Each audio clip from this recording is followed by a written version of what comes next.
So the Vincennes now tries to contact the plane directly on a military distress frequency. 40 miles from you. You are approaching United States naval warship in international waters. Request you state your intentions. Over.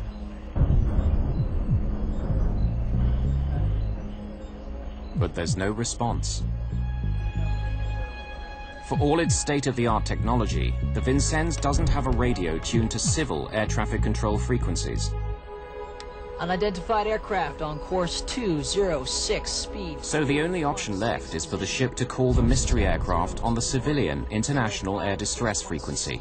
You are approaching a United States naval warship. Request you remain clear. But there's still no answer from Flight 655. With the incoming plane closing in on the Vincennes at 8 kilometers every minute, Anderson is now alarmed to discover its IFF signal appears to have changed. The plane is squawking both Mode 3 and Mode 2, 1100. When Anderson consults his code list, he makes a disturbing discovery. The 1100 suggests that this plane could be an Iranian F-14 fighter.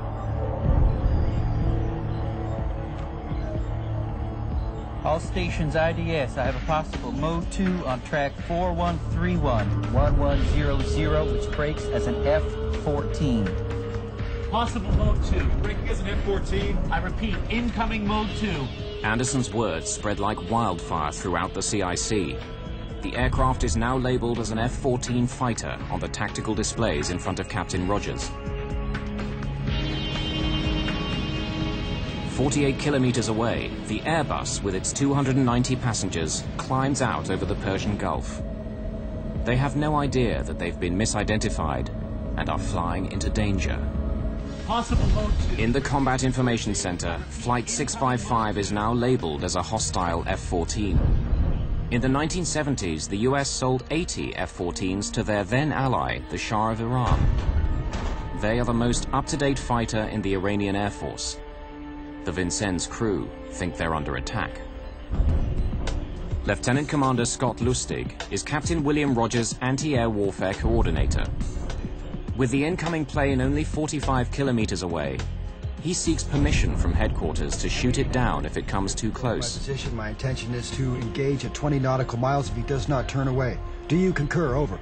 You should warn aircraft first, then take it under fire. You start crossing 20 miles and it's an absolute threat to the ship. You're out there in the middle of the ocean. It's serious business. The pressure on Captain Rogers is mounting. But at this critical moment, just when he should be focusing on this new threat, his attention is drawn back to the battle with the gunboats. We've got a foul bore down here. Captain, we have a situation with Mount 51. In the midst of combat, the Vincennes' forward 5-inch gun has jammed. Full rudder turn. Bridge CIC. Hard to port. Steady ship's course. 280 degrees, maintain speed. Stand 25 knots. Rogers is forced to turn his ship at high speed, swinging the cruiser's rear gun around to face the incoming fire. The ship leans, so if anything was not tied down, it of course went everywhere.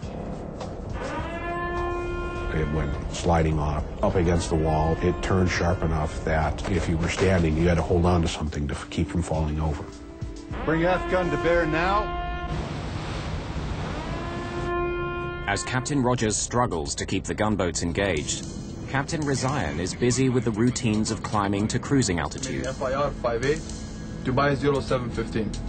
Confirm you are squawking 6760. Affirmative. Confirmation that his aircraft is transmitting the correct civilian IFF code, so that it can be easily identified on radar. In the Vincennes Combat Information Center, Lieutenant William Mountford sees that the approaching plane is now squawking a Mode 3 IFF response. He thinks it may not be a military aircraft after all. Sir, possible calm air.